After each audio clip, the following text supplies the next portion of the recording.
If you think of exposing a narcissist, what comes to your mind? Maybe it's the burning desire to show everyone what they have done, how bad they really are, and finally provide the evidence that validates your experience.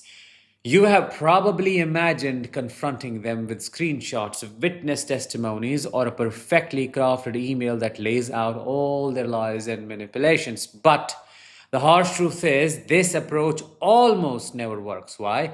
Because narcissists never take responsibility, and most people believe their carefully fabricated stories over your raw emotional truth. But what if I told you there was a different way? What if instead of trying to expose them, you could trap them into exposing themselves? How? Let's find out in today's episode. I'm Danish, a narcissistic abuse recovery professional.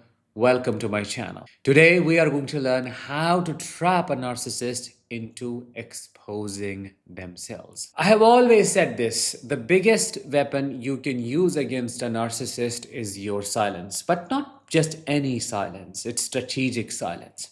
Silence that is filled with observation, data collection, analysis, and unpredictability. This is silence that a narcissist falsely perceives as permission to do stupid stuff, delusionally believing they will never get caught. When you are silent, what does a narcissist do? They fill that space. They can't help themselves. They start talking, explaining, justifying, and inevitably lying. They interpret your silence as weakness, as defeat, as an invitation to push further. And that's exactly what you want. It is what strategic silence looks like in practice. Stop asking follow up questions when their stories do not add up. Instead of saying, "But you told me you were at work until 9 p.m., just nod and say, "Okay." This gives them permission to keep lying without realizing you are mentally cataloging every inconsistency. Respond with neutral phrases like, I see, interesting, or that's good to know when they share information. This keeps them talking without revealing your hand. Create deliberate pauses in conversation. Count to 5 before responding. This silence makes them uncomfortable, so they often fill it with more information than they intended to share. But here is what happens when you master this technique fully: you let them dig their own grave. The core idea behind this silence is beautifully simple. Let them do and say false things enough that you can later prove with facts how big of a liar they are.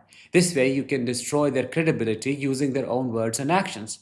You're not the crazy one making accusations anymore. You are simply presenting their own documented behavior. So let's say you do it. You remain silent, you let them do what they have to do, and finally you implement this strategy. You would ask innocent, clarifying questions that seem helpful but are actually tests. Can you remind me what time you said you left the office? Or what was the name of that restaurant you went to again? These questions appear supportive but create opportunities for them to contradict themselves. Give them rope by appearing to believe their stories completely. You have to fake it. Say things like, "Wow, that must have been difficult," or "I'm so glad you handled that situation."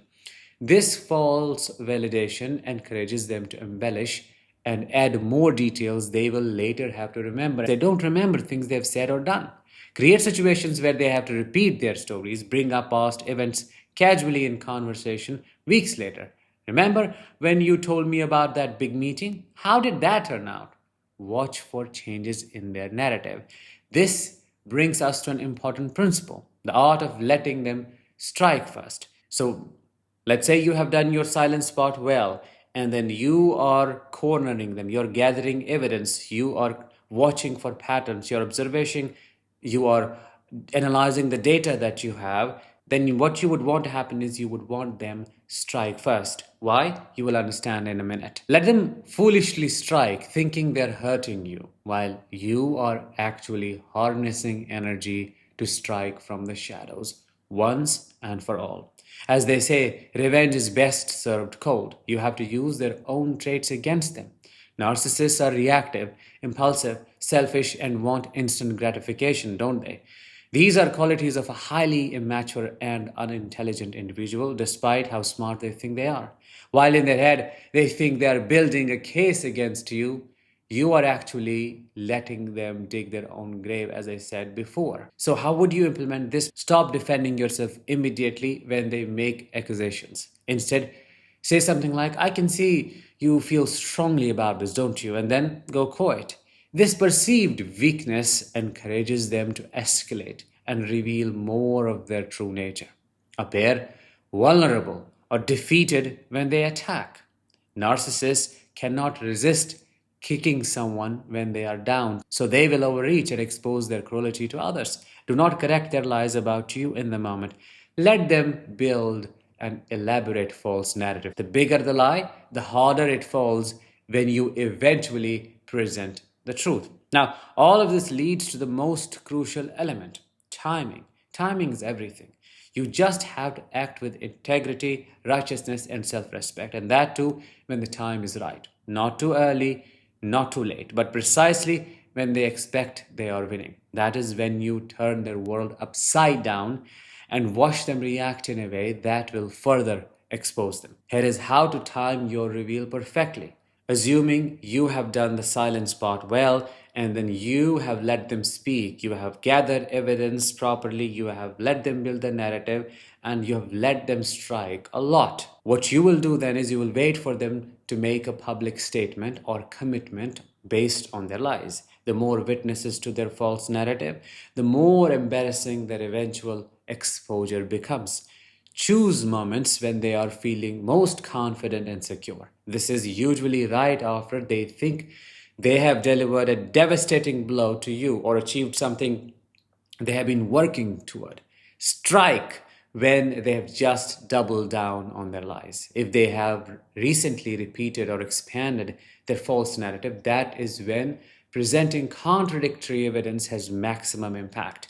To master this approach, you also need to understand the art of misguiding and misdirection. It's about misguiding them, letting them underestimate you, and leading them down a path they think will help them win. But little do they know it is a distraction. This is psychological chess, not checkers. And I'm going to give you an example to masterfully misdirect them. Ask for their advice or help with problems they have created. I am having trouble understanding why people seem to react negatively to me lately. Can you help me figure out what I'm doing wrong? You won't say this in writing because they can use it against you. You will say it and you will use plausible deniability. You say it, but they should not be able to prove it. This makes them feel superior while encouraging them to reveal their manipulation tactics to you. Pretend to be confused about situations where they have been deceptive and you know it. I'm trying to understand what happened in that meeting. Can you walk me through it again? This gives them opportunities to contradict previous statements, share concerns about your own behavior. I'm worried I may be too controlling in relationships. What do you think? This prompts them to project their own behaviors onto you explicitly. Now, for you to be able to master this game, you have to be heavily regulated in your nervous system. Because if you are emotionally entangled, if you are reactive, and you are in your fight, flight, freeze mode, you won't be able to execute the plan well.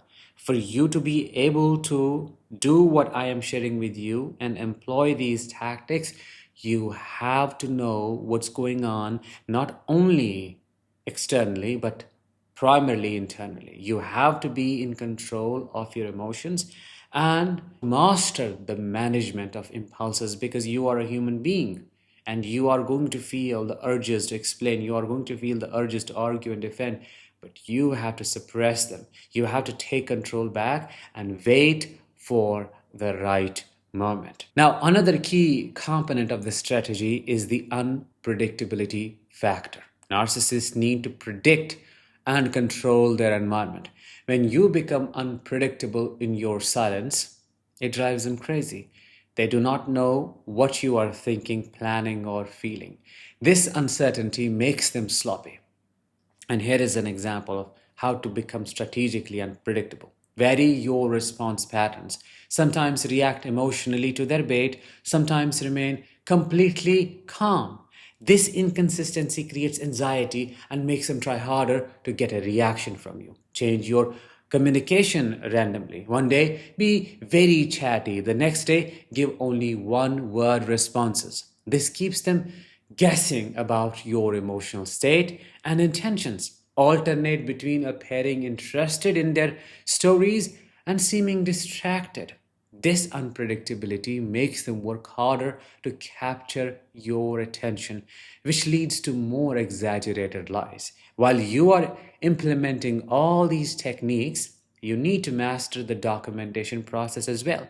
While you're maintaining this strategic silence, you're also becoming a detective in your own life. So, what do? You save screenshots, keep a journal with dates and times, record conversations that you know are of legal importance, and most importantly, let them contradict themselves. Create a private digital folder with dated screenshots of all text messages, emails, and social media posts.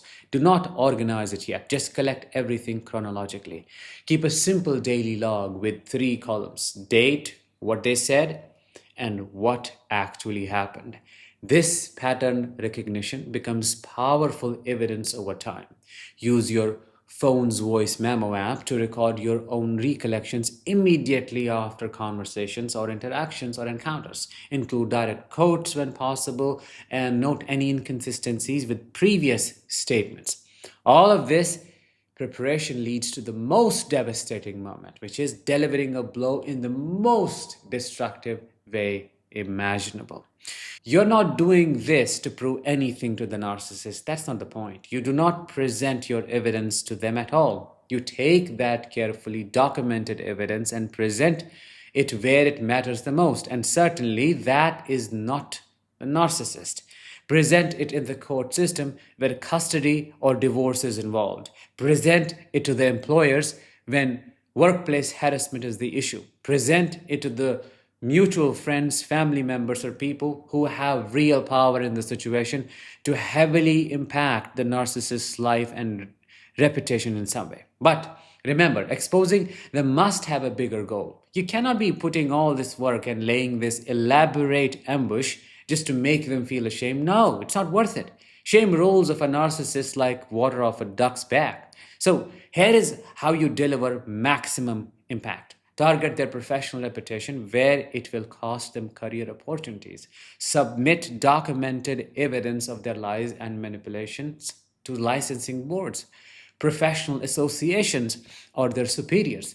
Present evidence to legal authorities when their behavior crosses into illegal territory.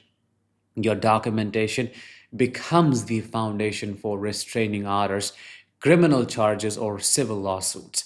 Share the evidence with their support network, but strategically. Focus on people, basically, whose opinion actually matters in the situation to the narcissist's social standing or financial security. When and if you strike, make sure it rains fire. Most of the time, you must not strike at all. Refrain and watch them destroy their own destiny through their compulsive behaviors. But if you choose to act with righteousness, integrity, and the highest moral standards, then you must awaken the sacred rage within yourself and leave that narcissist no footing whatsoever. This means being methodical, thorough, and absolutely devastating in your approach. Half measures only give them ammunition to paint you as the vindictive one. When you move with such overwhelming speed, evidence, and such strategic precision that there is no comeback, no counter narrative, no way for them to spin the situation in their favor. And then comes the inevitable aftermath of your strategic strike. What happens next depends entirely on how devastating your evidence was and where you chose to present it. When you have struck with precision and overwhelming documentation, the narcissist's usual tactics, gaslighting, deflection, and counterattacks become powerless. Here is what you do after delivering your strategic blow. Maintain complete radio silence. Do not engage with their desperate attempts to contact you, explain themselves, or launch counterattacks. Your silence becomes even more powerful after you have already acted. Continue documenting their reaction. Their response provides additional evidence of their true nature and can be useful for future legal or professional proceedings. Stay prepared for escalation. A cornered narcissist can become dangerous. So you got to ensure you have safety measures in place and continue building your case if they attempt retaliation.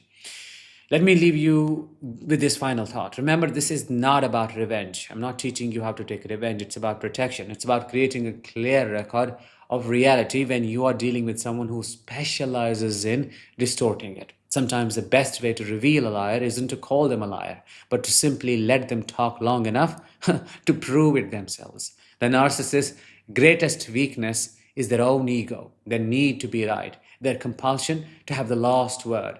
Give them enough rope, and they will do the rest for you, I assure you that. That's how you trap a narcissist into exposing themselves.